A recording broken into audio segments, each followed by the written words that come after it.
Merci Roy.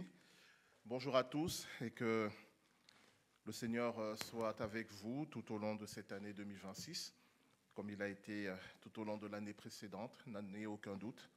Que le Seigneur vous bénisse et vous garde.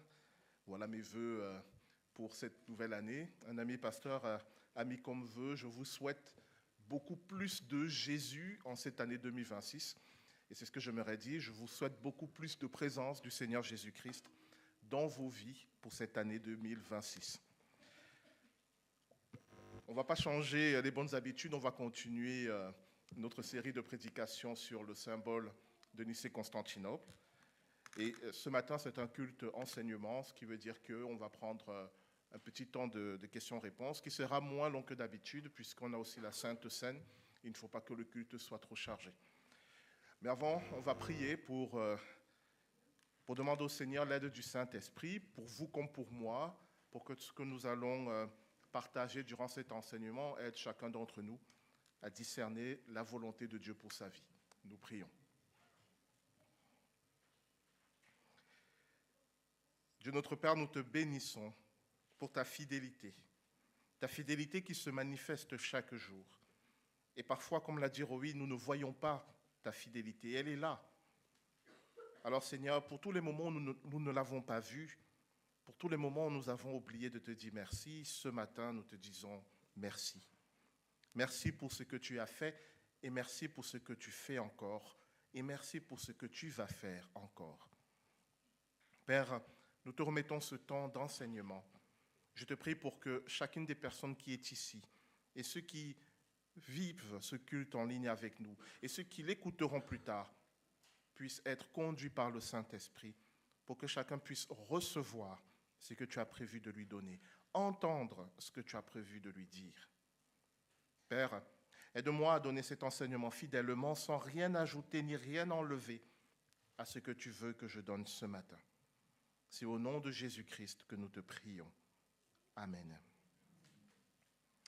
Alors je vous demande une minute le temps de mettre à l'écran le PowerPoint et puis nous allons commencer. En attendant, vous pouvez sortir vos Bibles. Nous allons commencer à lire dans Matthieu chapitre 6, les versets 7 à 8.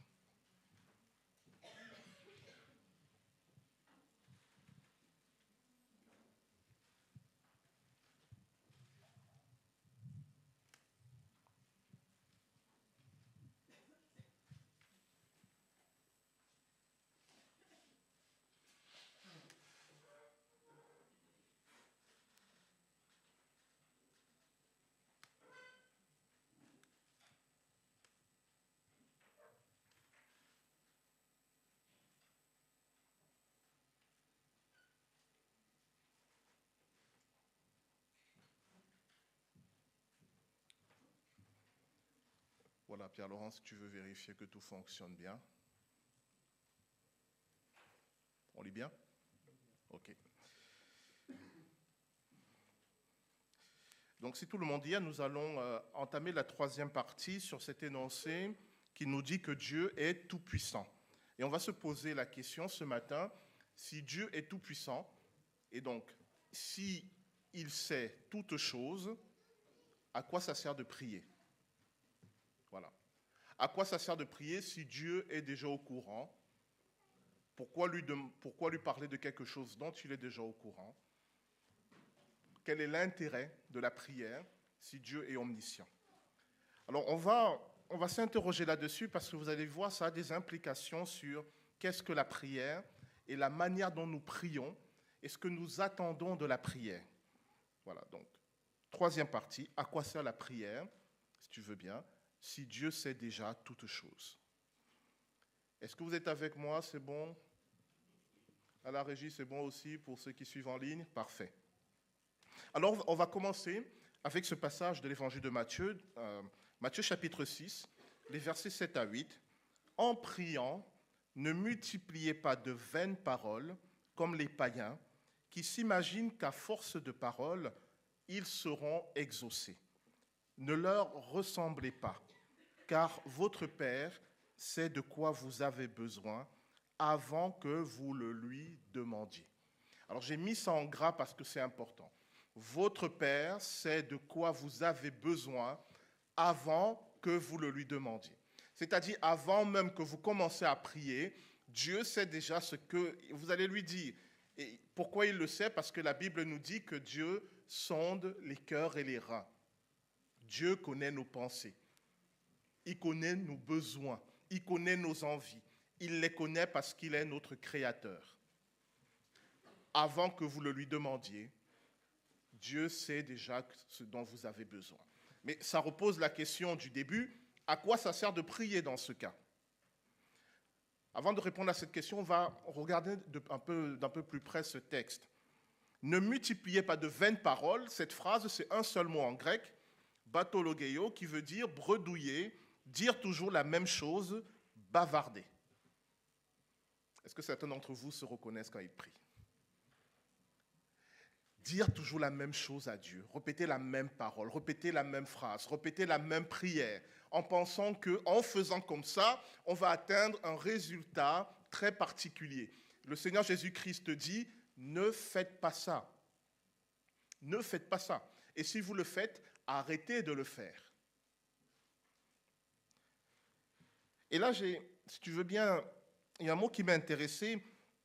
Les païens pensent qu'à force de paroles, ils seront exaucés. C'est un mot, esakuo, qui veut dire « ils seront écoutés ». Ce qui veut dire que ce que le Christ dénonce, c'est le fait de répéter la même chose, de bavarder, de répéter les mêmes mots en vue d'attirer l'attention de Dieu. En fait, ce qu'il dénonce dans l'attitude de prière, c'est que nous pensons que nous devons faire quelque chose dans la prière pour attirer l'attention de Dieu. Et malheureusement, beaucoup de chrétiens pensent comme ça. Ils pensent qu'il faut se mettre à genoux, ou il faut plutôt être debout, ou il faut dire tel mot-clé parce que Dieu est comme un ordinateur. Si tu ne donnes pas le bon code, il ne t'écoute pas. Ils ont plein de choses dans la tête qui s'imaginent qu'ils doivent faire pour attirer l'attention de Dieu sur leur cas. Le Seigneur Jésus-Christ dit, ce sont les païens, ceux qui ne connaissent pas Dieu, qui agissent comme ça. Ça ne sert à rien. Ce qui est dénoncé, c'est l'attitude des païens qui multiplient les paroles et les redites, non pas tant pour être exaucés, mais surtout pour que la divinité les écoute. Le Seigneur nous apprend que nous n'avons pas besoin d'artifices et de rites particuliers pour attirer l'attention de Dieu sur notre situation. Car il la connaît déjà et il s'en soucie déjà. Je ne prie pas pour attirer l'attention de Dieu sur ma situation ou pour la lui faire connaître. Je vais le répéter. Je ne prie pas pour attirer l'attention de Dieu sur ma situation ou pour la lui faire connaître. Il connaît déjà ma situation. Et je n'ai pas besoin d'attirer son attention parce qu'il se soucie déjà de moi. Et je sais que certains ici ont du mal à le croire. Ils ont du mal à le croire parce qu'ils ont l'impression que leur situation ne change pas. Et que donc, si elle ne change pas, ça veut dire que Dieu s'en fiche. Ce n'est pas ce que la parole de Dieu nous enseigne. Il se soucie déjà de moi. Je n'ai pas besoin d'attirer son attention. Alors nous continuons. Je vous mets ici Matthieu chapitre 6, au verset 6. « Mais toi, quand tu pries, entre dans ta chambre, et ayant fermé ta porte, prie ton Père qui te voit dans ce lieu secret. Et ton Père qui te voit dans ce lieu secret te récompensera publiquement. » Voilà la bonne attitude de la prière. Quand tu pries, entre dans ta chambre. Pourquoi la chambre? Dieu nous écoute quand on est dans notre chambre, il ne nous écoute pas au salon, il ne nous écoute pas quand on est dans le temple. Pourquoi le Seigneur Jésus-Christ dit « entre dans ta chambre » ? Il signifie par là que la prière, c'est le lieu d'intimité avec Dieu. C'est pour ça qu'il dit « entre dans ta chambre ». Il n'est pas en train de nous dire que pour être exaucé, il faut aller dans sa chambre. Il est en train de nous dire que quand tu pries, c'est un moment d'intimité avec Dieu, comme lorsqu'on est dans une chambre. Ta prière relève de ton intimité avec Dieu, de ce moment et de ce temps particulier où tu es avec Dieu et avec personne d'autre. On parle de la prière individuelle. Il y a des prières collectives, comme ce qu'on fait ici le dimanche. Je ne parle pas de ça. Je parle de ta prière personnelle. Entre dans ta chambre, dans le lieu secret, et là, parle à Dieu. Alors, j'en ai tiré quelques conclusions. Je vais vous les donner tout de suite, parce que je sais que certains d'entre vous vont s'endormir durant ce culte. Et les autres qui resteront éveillés, je vais vous expliquer pourquoi je vous donne ces conclusions. Première conclusion, je ne prie pas pour informer Dieu, mais pour lui partager ce qui me tient à cœur. Je ne prie pas pour informer Dieu parce qu'il est déjà au courant. Je prie dans cette intimité pour lui partager ce qui me tient à cœur. En ce moment, je vis telle situation, mais j'ai besoin d'en parler. Et j'en parle avec lui. Non pas pour lui dire, tu n'es pas au courant de ce qui m'est arrivé aujourd'hui, il est déjà au courant. Mais pour lui dire, voilà ce qui m'est arrivé aujourd'hui, voilà ce que ça me fait, voilà ce que ça provoque en termes de joie, de projet, de tristesse, etc., etc.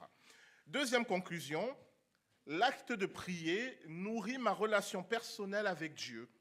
Je lui partage mes rêves, mes projets, mes craintes, mes échecs, etc. Troisième conclusion, je prie pour être à l'écoute de Dieu par rapport à la situation que je vis. On va parler de ça tout à l'heure. Je vis une situation particulière et je prie pour écouter ce que Dieu a à dire par rapport à ma situation. Quatrième conclusion, je prie pour recevoir la solution de Dieu par rapport à mes problèmes. Non pas pour expliquer à Dieu comment il doit régler mes problèmes. Je prie pour recevoir sa solution à lui. On va en parler aussi. Et enfin, et c'est le plus important, je prie pour remercier Dieu pour qui il est et ce qu'il fait. Ça va? Bon, les autres, vous pouvez dormir. Maintenant, nous allons aller au premier point. Je pense qu'il y a une redite. Avance. Je pense que j'ai mis 2 fois la même diapositive. Tu peux avancer. Voilà. Prier est un acte de foi. La prière est un acte de foi. Et je vous ai mis ce passage de Hébreux, chapitre 11, au verset 6. Or, sans la foi, il est impossible de lui être agréable, car il faut que celui qui s'approche de Dieu croit que Dieu existe et qu'il est celui qui récompense ceux qui le cherchent. Il faut que celui qui s'approche de Dieu croit que Dieu existe et qu'il est celui qui récompense ceux qui le cherchent. Un premier point qu'on va développer, je prie parce que je sais qu'il y a quelqu'un qui écoute et qu'il se soucie de mon sort. J'ai mis entre parenthèses, pas l'inverse, je vais expliquer. Je prie parce que je sais que Dieu écoute et que ma vie l'intéresse. C'est un acte de foi.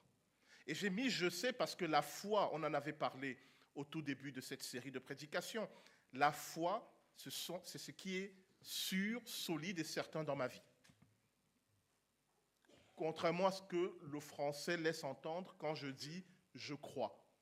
En français, quand je dis « je crois », cela veut dire que je ne sais pas. Je crois. En hébreu, quand je dis « je crois », cela veut dire c'est sûr, c'est certain, c'est la vérité sur laquelle je construis ma vie. Je suis sûr et certain que Dieu m'écoute quand je prie. Et vous? Quand vous entrez dans votre chambre pour prier, est-ce que vous pensez que vous êtes seul? Est-ce que vous pensez que vous êtes juste en train de bavarder et qu'en fait, ça ne sert à rien ce que vous faites? Moi, quand je prie, je sais qu'il écoute. Comment je sais qu'il écoute? Parce qu'il m'a dit, je t'aime, je ne t'abandonnerai pas, je serai avec toi. Et comme je sais qu'il n'est pas un menteur, et je sais qu'il tient ses promesses, alors je sais qu'il est là. Peu importe ce que me disent mes sens, peu importe ce que me disent mes pensées, peu importe cette petite voix qui me dit, ça ne sert à rien ce que tu fais, de toute façon, tu es tout seul. Je sais qu'il est là. La prière est un acte de foi. Alors pourquoi j'ai mis et pas l'inverse? Parce que certains pensent qu'il faut prier pour que Dieu voit qu'on prie beaucoup et qu'ils disent, tiens, Guy Bertrand, il est intéressant, tous les jours il prie, je vais aller voir pourquoi il bavarde. Non. Je prie parce que je sais qu'il écoute. Et je ne prie pas pour qu'il m'écoute. Vous voyez la différence? C'est fondamental. Autre point important, je prie parce que Dieu parle. Et même plus, Dieu me parle. Combien parmi vous pensent que Dieu leur parle? Bon, en même temps, si vous allez dans la rue et vous dites Dieu me parle, bon, ça n'aidera pas pour votre crédibilité. J'en conviens. Mais quand vous êtes seul dans l'intimité de votre chambre, combien parmi vous pensent que Dieu leur parle? Et donc, se mettent dans une disposition d'écoute. Prier, c'est savoir que Dieu écoute, mais c'est aussi savoir que Dieu parle. Il a des choses à me dire sur moi, sur ma vie, sur sa volonté. Alors, j'écoute. C'est pour ça que je dis que la prière est un dialogue. Dans ma préparation, souvent au baptême ou à la confirmation avec les catéchumènes, on apprend à prier. Et je me rends compte que beaucoup de gens ont du mal à prier parce qu'ils se font de la prière un truc bizarre, complexe, une sorte de sorcellerie que seuls les pasteurs ou les prêtres maîtrisent. Tu sais parler, tu sais prier. Si tu n'as rien à dire à Dieu, bah déjà, waouh, il ne se passe rien dans ta vie en fait. Et surtout, mais en fait, tu ne le connais pas. Il faut commencer par là. Moi, je ne prie pas parce qu'on m'a dit qu'il faut prier. Je prie parce que j'ai des choses à dire et j'ai des choses à lui dire parce que je sais qu'il écoute. Et il écoute, on va le voir plus tard, il peut faire quelque chose. Donc pour moi, prier n'est pas une corvée. Prier devient une corvée lorsque vous pensez qu'on attend de vous je ne sais quoi de religieux, des paroles en l'air, des paroles récitées qui n'ont aucun sens, que vous ne comprenez même pas, qui ne s'appliquent même pas à la situation de votre vie actuelle. Ce n'est pas ça la prière. Prier, c'est un dialogue. Je parle à Dieu de ce qui m'intéresse, de ce que j'ai à cœur, et je l'écoute aussi. On verra un peu comment. Troisième point, je prie parce que je sais que je peux parler de tout avec Dieu, sans crainte d'un rejet ou d'une condamnation de sa part. Et je vous ai mis ce passage de Romains 5, 8. Mais Dieu prouve son amour envers nous en ce que lorsque nous étions encore pécheurs, Christ est mort pour nous. Je peux parler de tout à Dieu. De tout. Même des choses qui ne sont pas très jolies. Je peux le lui apporter. Mon collègue de bureau qui m'énerve et j'ai envie de lui donner une claque, je dois en parler à Dieu. Seigneur, j'ai envie vraiment de lui donner une claque. Alors, aide-moi à gérer ma relation avec ce collègue pour que ça se passe mieux.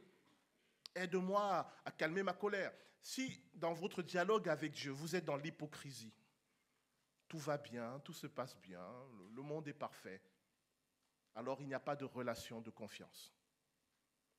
Si dans votre dialogue, vous cachez des choses à Dieu, déjà c'est bête parce que vous ne pouvez rien lui cacher. Ensuite, ça montre juste que vous ne lui faites pas assez confiance. Mais si dans votre prière, vous dites vraiment à Dieu ce que vous avez à cœur, peu importe que cette chose soit belle ou moche, on s'en fiche. Vous l'avez à cœur, dites-le à Dieu. Et là, votre prière devient vraie et là, Dieu peut commencer à vous répondre.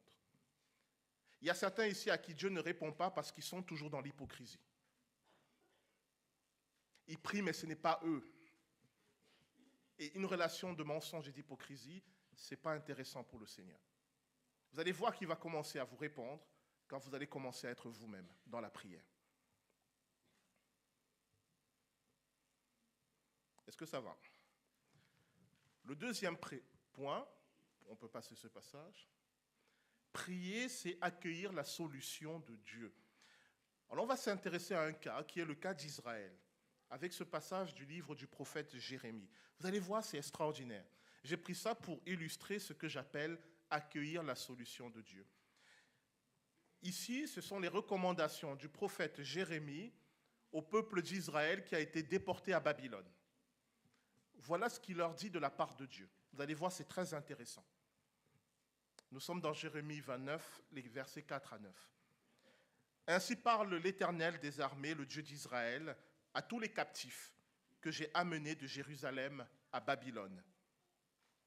Bâtissez des maisons et habitez-les. Plantez des jardins et mangez-en les fruits. Prenez des femmes et engendrez des fils et des filles. Prenez des femmes pour vos fils et donnez des maris à vos filles, afin qu'elles enfantent des fils et des filles. Multipliez là où vous êtes et ne diminuez pas. Recherchez le bien de la ville où je vous ai mené en captivité et priez l'Éternel en sa faveur, parce que votre bonheur dépend du sien. Car ainsi parle l'Éternel des armées, le Dieu d'Israël, ne vous laissez pas tromper par vos prophètes qui sont au milieu de vous et par vos devins. N'écoutez pas vos songeurs dont vous provoquez les songes. Car c'est le mensonge qui vous prophétise en mon nom. Je ne les ai point envoyés, dit l'Éternel. Est-ce que vous réalisez ce qui se passe ici? Si tu veux bien,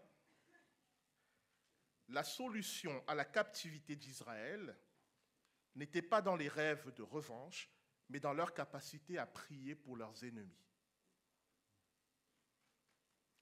Israël a été détruit par Babylone, le temple a été détruit par Babylone, ils ont été amenés en captivité à Babylone, et qu'est-ce que Dieu leur dit? Dieu leur dit, priez pour Babylone, bénissez Babylone, priez en sa faveur, et c'est comme ça que vous allez survivre. Je répète, un peuple vient détruire votre pays, le brûler, il vous prend, il vous emmène. Alors ce n'était pas l'esclavage, c'était une captivité. Et vous cherchez la solution auprès de Dieu, et Dieu te dit, prie pour celui qui vient de détruire ton pays. Et surtout, reste là où tu es, construis ta maison, plante ton jardin, marie-toi, fais des enfants, vis ta vie. Mais Dieu l'en met en garde, n'écoutez pas vos prophètes qui vous disent « on va prendre notre vengeance, on va détruire Babylone, on va retourner chez nous ». Dieu dit « ne les écoutez pas, ça ne va pas arriver ». Qui aurait pensé que c'était ça la solution à la captivité d'Israël? Et pourquoi je vous ai mis ça? Parce que accueillir la solution de Dieu, c'est sortir de nos cadres. Face à un événement, nous avons des habitudes qui nous viennent de notre culture, de notre éducation, de notre environnement. On nous a appris que c'est comme ça qu'il fallait réagir. Mais souvent, la solution de Dieu ne correspond pas à nos habitudes, ne correspond pas à nos cultures. La solution de Dieu pour Israël, c'était de bénir Babylone. Qui aurait pensé ça? Que le chemin de la liberté allait passer par la bénédiction de son ennemi. Et je parle pour quelqu'un ici qui pense que la solution va venir le jour où son ennemi va être détruit. La solution va venir quand tu vas commencer à bénir celui qui te fait souffrir. Je ne te dis pas de l'aimer. Je ne te dis pas d'approuver ce qu'il fait. Mais je te dis de lui souhaiter du bien. Et le plus grand bien que tu peux souhaiter à ton ennemi, c'est qu'il se convertisse et qu'il connaisse Dieu. Et que sa vie s'améliore. Je ne dis pas que ça marche dans tous les cas, mais je dis que c'était la solution de Dieu pour Israël. Si tu veux bien, accueillir la solution de Dieu, c'est rechercher son regard sur la situation qui me préoccupe, sa solution et son timing. Son regard, parce que la manière dont moi je vois ma situation n'est peut-être pas la manière dont Dieu la voit. Sa solution à lui, bien sûr, mais aussi surtout son timing. Parce que parfois je peux accepter la solution de Dieu, mais je suis tellement pressé que je vais faire les choses vite, alors que Dieu a un timing très précis. Je vous illustre ça, si tu veux bien. On est dans la suite de ce que le prophète Jérémie dit. Mais voici ce que dit l'Éternel. Dès que 70 ans seront écoulés pour Babylone, je me souviendrai de vous et j'accomplirai à votre égard ma bonne parole en vous ramenant dans ce lieu. Car je connais les projets que j'ai formés sur vous, dit l'Éternel, projets de paix et non de malheur, afin de vous donner un avenir et de l'espérance. Ici, le timing est très important. Dieu dit, ça sera dans 70 ans. Ça ne sert à rien de demander à Dieu d'accélérer, de retarder. La libération viendra dans 70 ans. Pas avant, pas après. Et quiconque veut lancer une sorte de guerre d'indépendance pour Israël avant les 70 ans, ça va échouer. Le timing de Dieu est fondamental. Et pour beaucoup de nos problèmes, une fois qu'on accepte la solution de Dieu, il faut prier pour demander à Dieu, aide-moi à être dans ton timing. Vous me suivez? Un autre exemple de timing qui est loupé, c'est Abraham. Dieu dit à Abraham, je vais te donner un fils, mais Abraham est pressé, il met en place un petit système avec sa femme pour avoir un fils à travers sa servante Agar. Ainsi naît Ismaël, et puis il apporte Ismaël devant Dieu en disant, bénis-le, c'est mon héritier. Dieu dit, non, ce n'est pas celui que j'ai prévu. Il faut se synchroniser avec le temps de Dieu, c'est très important. Je sais que ce n'est pas facile, parce que souvent on est impatient, et souvent on vit des situations qui nous font vraiment souffrir, d'accord? Mais quand Dieu nous donne un temps, c'est parce qu'il sait ce qui est meilleur pour nous.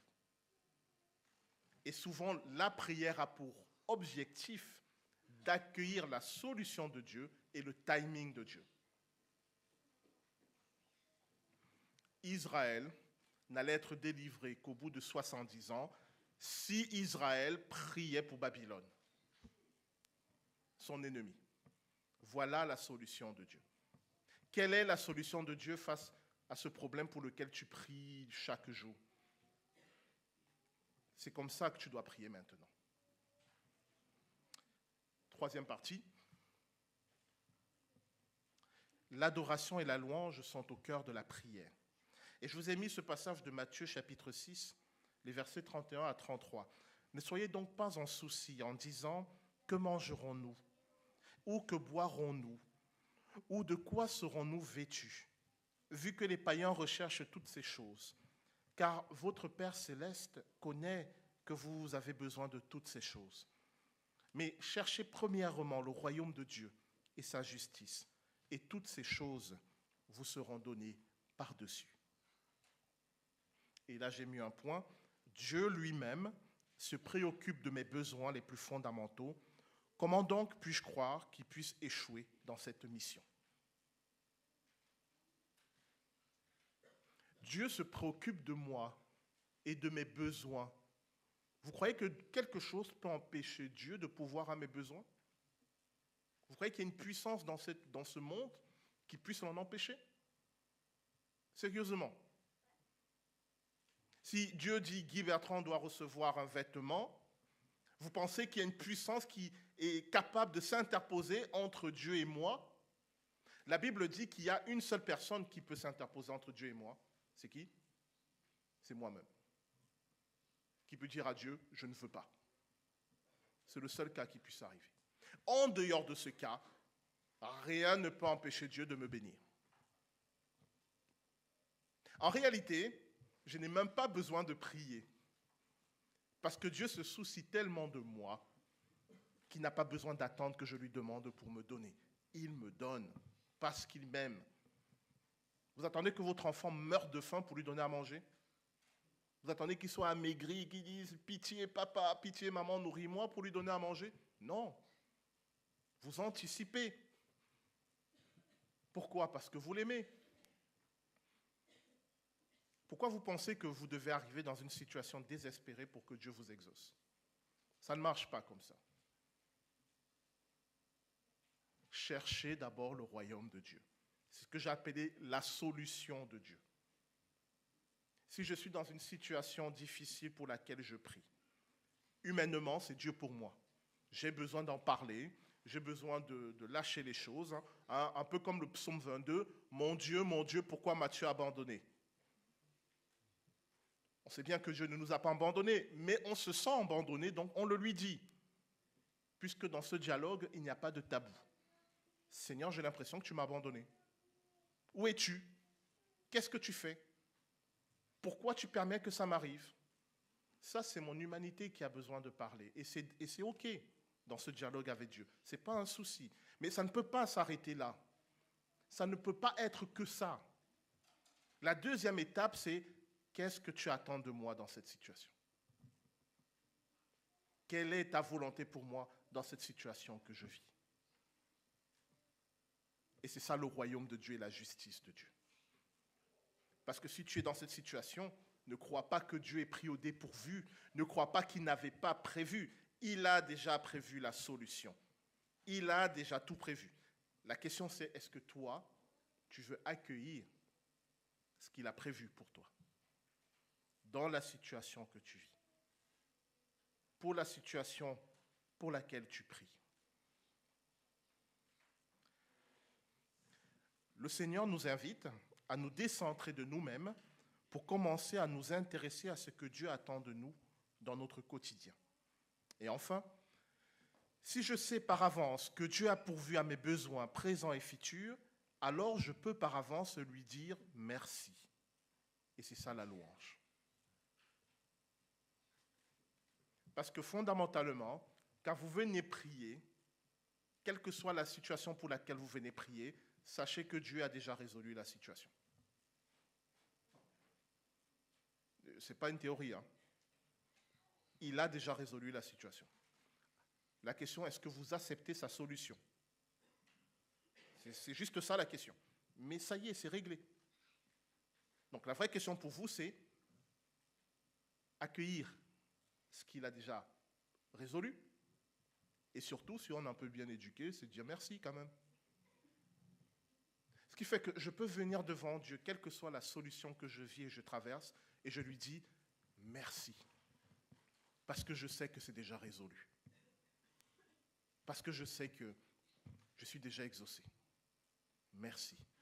Alors que je ne vois rien, alors que ma situation n'a pas changé. Mais pourquoi je lui dis merci? Parce que je sais que la solution est déjà là. Quelle qu'elle soit, elle est là. Et c'est ça la prière, accueillir ce que Dieu a prévu de toute éternité pour moi. Si j'entre dans cette dynamique de louange au quotidien, alors je peux comprendre de mieux en mieux qui est Dieu et ce qu'il fait, ce qui m'amène à l'adoration, remercier Dieu pour qui il est. Tu veux bien appuyer? Voilà. La louange m'amène à l'adoration qui consiste à remercier Dieu, non plus pour ce qu'il a fait, mais pour qui il est. Je vous ai mis un passage et puis on va terminer. Luc chapitre 10, les versets 21 à 22.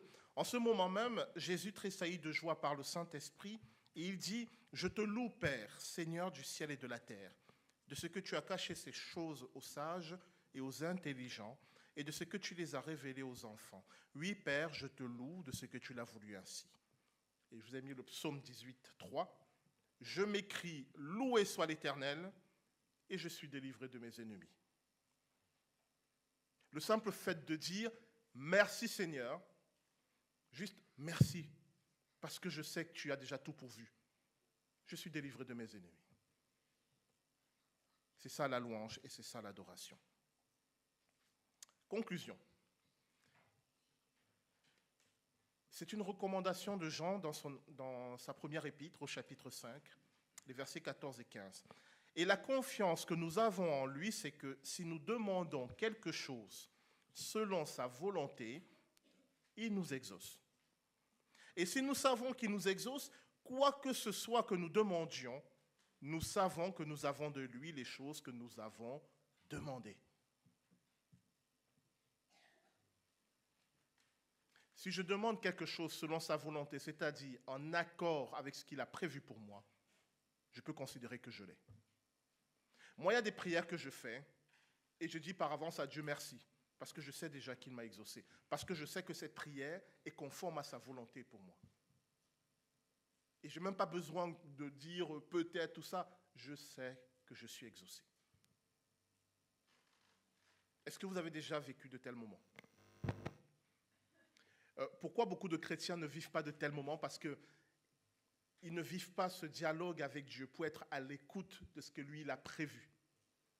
Parce que, et peut-être ça va décevoir certaines personnes, Dieu n'agira jamais contrairement à sa volonté. Ce n'est pas possible. Il est toujours conforme à lui-même. Donc ça ne sert à rien d'essayer de faire bouger Dieu par rapport à sa volonté. Ça ne marchera pas. Il ne peut pas cesser d'être qui il est. Donc, le meilleur moyen, c'est plutôt de comprendre quelle est sa volonté. et de lui faire suffisamment confiance pour dire Amen à sa volonté. Si vous priez, par exemple, vous dites à Dieu, Seigneur, rends-moi plus sage et plus intelligent. D'après vous, est-ce qu'il va exaucer cette prière? Des gens sont dans le dos, mais bien sûr que oui. Pourquoi il voudrait que vous soyez moins sage et moins intelligent? Mais qui fait cette prière?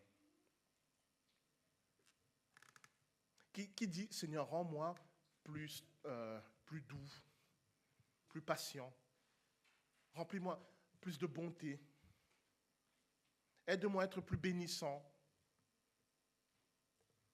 Vous pensez qu'il ne va pas exaucer ce genre de prière? C'est parce que nous ne comprenons pas quelles sont les priorités de Dieu et qu'est-ce qui a de la valeur à ses yeux. Si vous faites cette prière, vous n'avez même pas besoin d'attendre, il vous a exaucé. Si vous dites, Seigneur, donne-moi la sagesse et l'intelligence pour éduquer mes enfants, afin qu'ils deviennent des gens bien, qui te connaissent, t'aiment et te servent, vous êtes exaucé. Mais qui fait cette prière? En fait, nous prions beaucoup pour des choses qui sont sans valeur devant Dieu, mais les choses qui ont de la valeur à ses yeux, nous ne lui demandons pas. Sachant que si vous priez selon ce qui a de la valeur à ses yeux, tout le reste, il va vous le donner sans que vous ayez besoin de prier. Parce que le reste pour lui, c'est rien. Mais dire à Dieu, donne-moi la sagesse, là il dit, ah ouais, là, enfin il me comprend. Alors on va prier plus tard, je vais prendre des questions. Pas beaucoup de questions, comme j'ai dit, on a la Sainte Seine qui va suivre. Donc uniquement des questions sur des points que j'ai abordés qui n'étaient pas clairs, ou vous voulez que je précise certaines choses.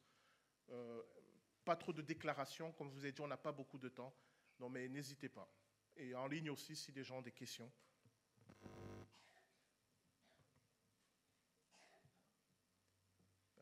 Paris?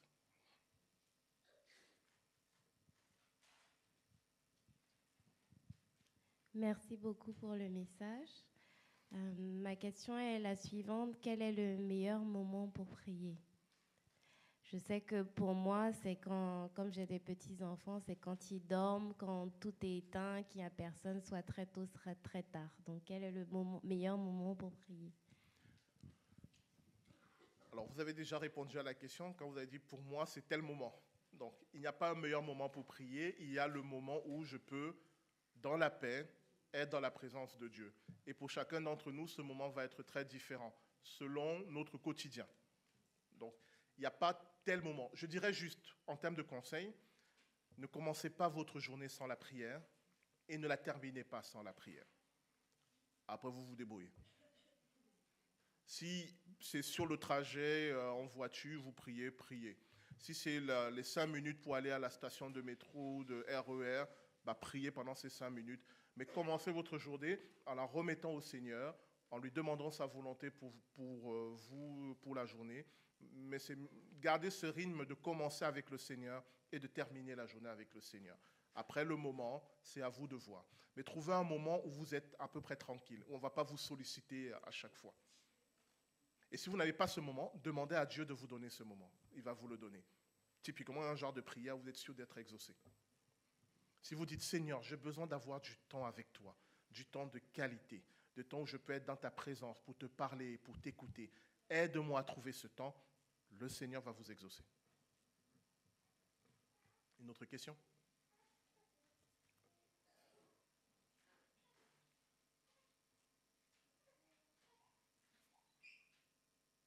Ok. Bon, écoutez, s'il n'y a pas d'autres questions, on va arriver à la conclusion. En ligne, il n'y a pas de questions non plus. D'accord. Alors, on va arriver à la conclusion. À quoi ça sert de prier si Dieu sait déjà toutes choses? Ça sert à développer cette intimité avec lui, pour apprendre à mieux le connaître. Parce que lui nous connaît déjà, mais nous ne le connaissons pas. Et plus je connais Dieu, plus je peux prier conformément à sa volonté, quelles que soient les situations que je traverse. Et plus je prie conformément à sa volonté, plus je suis exaucé. Et en fait, c'est ça. L'exaucement de la prière vient de l'intimité avec Dieu. Elle ne vient pas parce que je suis parfait, parce que j'ai tout réussi, parce que Dieu aime plus les pasteurs que les non-pasteurs. C'est pas ça. C'est ce temps passé avec Dieu pour apprendre à le connaître qui va faire que je suis exaucé. Il y a des prières que je sais que Dieu va m'exaucer.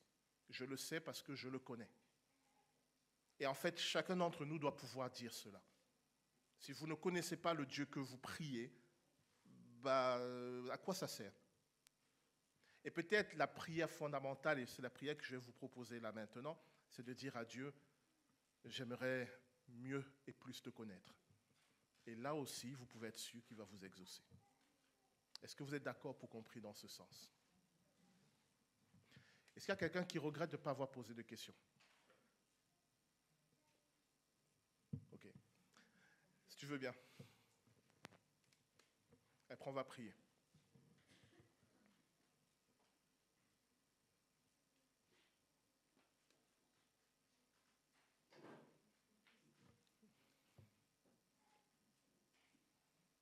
Question sur la posture. Il ne faut pas la peine d'être à genoux, mais est-ce qu'on peut, dans son lit, assis, en faisant quelque chose, enfin, c'est le dialogue, on peut toujours parler à Dieu. Est-ce qu'il y a pour des prières spécifiques, il faut avoir une attitude spécifique? Alors, sur la posture, c'est comme la question sur le moment, j'ai envie de dire la posture dans laquelle vous êtes à l'aise. Si c'est debout, soyez debout. Si c'est assis, soyez assis. Si c'est à genoux, soyez à genoux. Si c'est allongé, soyez allongé. Moi, souvent, je prie, je fais ma vaisselle. Il y a une prière qui me monte au cœur. Je prie pendant que je fais ma vaisselle. À un bout d'un moment, quand on comprend que la prière, c'est un dialogue, on comprend que, oui, allez, c'est solennel, on parle à Dieu, il faut être bien, mais au bout d'un moment, ça n'a plus d'importance. Quand Jésus est sur la croix, il est sale, couvert de sang, défiguré, tout, il prie.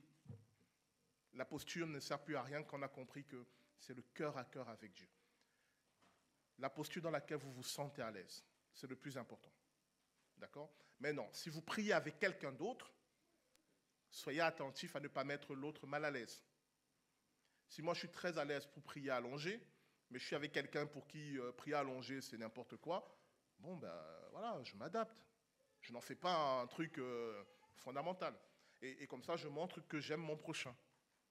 Donc, tout seul, la position où je suis à l'aise, mais avec quelqu'un d'autre, on se met d'accord sur comment on va prier. Voilà. Il y a quelqu'un qui ne veut pas poser une question.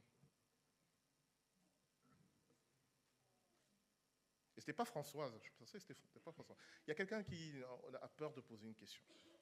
Non? Rachel? Est-ce qu'on peut apporter le micro à Rachel?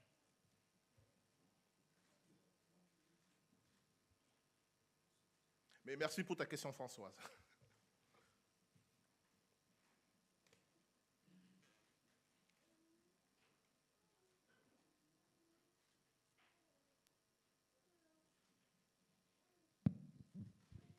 Bonjour, moi c'est par rapport à la réponse de Dieu. Comment discerner sa volonté, sachant que sa volonté n'est pas forcément la nôtre? Comment on arrive à identifier que c'est ça la réponse, c'est ça sa volonté? D'accord. La première étape pour discerner la volonté de Dieu, c'est de rechercher sa volonté. Si vous priez en disant à Dieu, Seigneur, je suis dans cette situation, qu'est-ce que tu attends de moi dans cette situation? C'est déjà la première étape.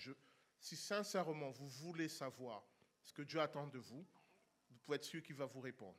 La deuxième étape, ça ne va peut-être pas vous plaire, mais c'est de prendre l'habitude de chercher sa volonté. Parce que la manière dont Dieu parle, elle va être très différente les uns par rapport aux autres.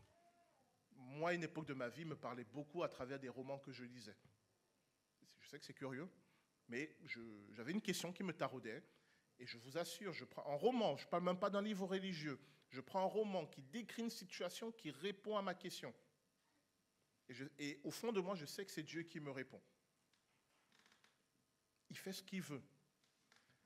Et donc, je ne peux pas dire que c'est comme ça que Dieu répond, mais c'est comme ça qu'il m'a répondu. Mais parce que sincèrement, je voulais qu'il me réponde. Et pour chacun d'entre nous, ça va être différent. Mais il y a quand même des points communs. La réponse de Dieu ne sera jamais contraire à la parole de Dieu dans la Bible. Là, quand même, soyons sérieux.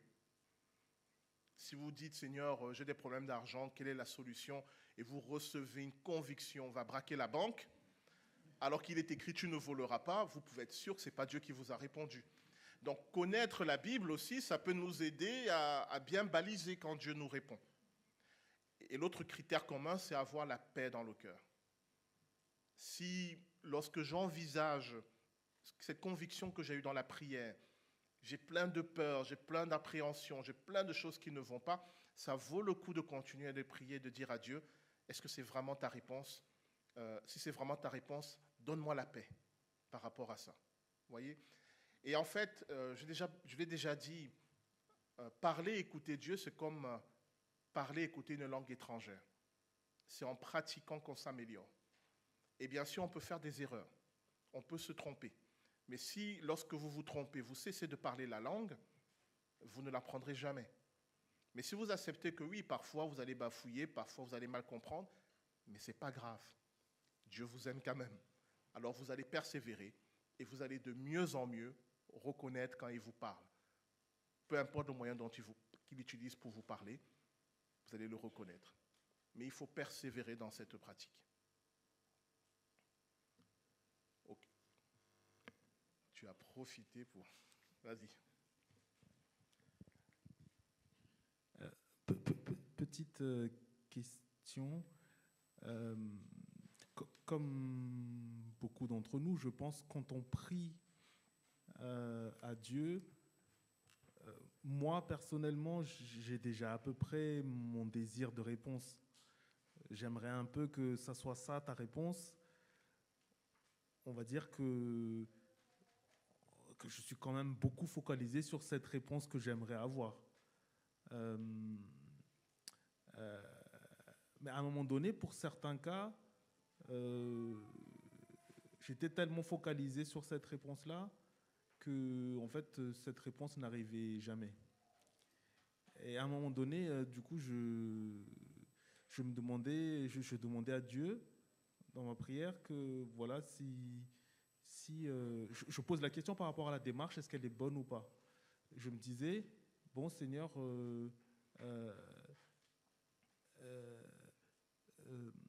si c'est pas ça que tu veux pour moi, bah enlève cette réponse de mon cœur, ce désir de mon cœur, parce que ça veut dire que c'est un désir qui vient soit de ma chair, soit peut-être un désir qui vient du malin et qui veut s'implanter dans ma tête et que je m'attache à ça plutôt qu'à quelque chose que tu veux. Du coup, aide-moi à être ouvert. Et si c'est pas ça, ben enlève ça vraiment de mon cœur, de mes pensées, parce que ça veut dire que c'est pas bon. Et je suis prêt à n'importe quelle réponse que tu vas me donner. Est-ce que c'est une démarche? Est-ce que c'est pas... Enfin, je sais pas trop qu'est-ce que tu en penses? Ou qu'est-ce que la Bible en pense s'il y a quelque chose d'écrit dessus? Ok, bon, moi ce que j'en pense, moi je fais la même chose, donc voilà. Et qu'est-ce que la Bible en pense? Je peux que citer la prière du Seigneur Jésus à Gethsémanée, le soir où il a été arrêté, où il sait qu'il doit être arrêté, torturé, mis à mort. Alors il sait qu'il y a la résurrection, mais il sait qu'il va passer un mauvais moment. Et comment il prie, il dit, Seigneur, s'il est possible que cette coupe, c'est-à-dire tout ce qui va m'arriver là, s'éloigne de moi. C'est-à-dire, il exprime à Dieu son désir, sa solution à lui. Mais comment il termine sa prière? Non pas ce que moi je veux, mais ce que toi tu veux. Ce qui veut dire que, et je l'ai dit tout à l'heure, c'est OK si nous disons à Dieu quel est notre désir, quelle est notre solution à nous. C'est un dialogue en vérité. De toute façon, si tu ne le dis pas, Dieu il le sait déjà. Donc, exprime-toi. Seigneur, moi j'ai tel problème, moi j'aimerais cette solution parce qu'elle me convient. Mais toi, Seigneur, qu'en dis-tu? Et si cette solution n'est pas la bonne, aide-moi à accueillir ta solution. C'est ce que tu fais aussi. Et moi je trouve que c'est, à mon niveau, la bonne démarche. Elle est plutôt saine parce que j'ai quand même ma personnalité dans la prière devant Dieu. Je ne suis pas un robot, je ne suis pas vous. Voilà, donc je viens tel que je suis, mais je viens tel que je suis pour accueillir ce que Dieu a pour moi. Et effectivement, si mon désir prend trop de place, eh bien oui, je peux demander à Dieu de m'aider à gérer ce mauvais désir. Et moi, je le fais régulièrement par rapport à plein de sujets où mes propres envies déborde dans tous les sens et je n'arrive plus à accueillir ce que Dieu veut pour moi. Alors je lui demande son aide et je suis sûr que je suis exaucé. Parce qu'il ne veut pas que je sois débordé par mes propres désirs. Mais sa volonté dans ce dialogue, c'est que je puisse recevoir ce qu'il a à me donner. Donc si j'ai du mal à gérer mes propres désirs, mes propres envies, mes propres solutions, effectivement, je peux dire à Dieu, viens à mon secours parce que j'y arrive pas. Viens diminuer ce qui est charnel de moi pour que je puisse accueillir ce que toi, tu as prévu pour moi. Et pour moi, c'est le genre de prières qui sont exaucées à 100%. Voilà. Alors, on va prier.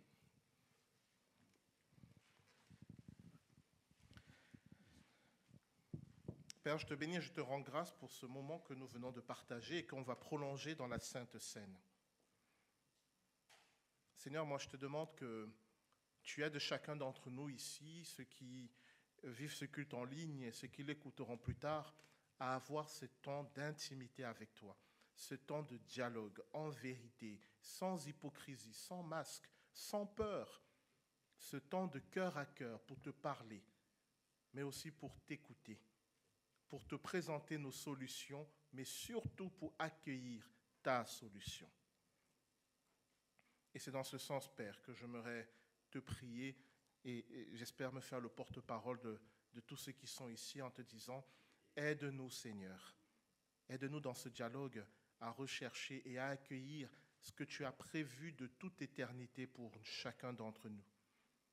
Et même si ta solution n'est pas ce que nous espérions, même si elle nous paraît bizarre, étrange, mais aide-nous à te faire confiance, aide-nous à être patients, aide-nous à être persévérants jusqu'à ce que nous puissions voir la pertinence de ta solution. Père, je te prie pour ceux qui, ici, ou en ligne, ou même qui écouteront ce culte, prient pour un sujet depuis des années et sont un peu désespérés, ont baissé les bras. Et je te prie de les aider, soit à persévérer parce que tu as prévu de les exaucer lorsque le timing sera le bon, ou alors de réorienter leurs préoccupations vers ce que toi tu as prévu pour eux. Mais en toute chose, Seigneur, nous te disons merci. Parce que cette prière que nous faisons, nous savons qu'elle est exaucée.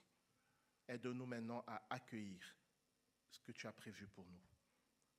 Par avance, nous te rendons grâce au nom de Jésus-Christ. Amen.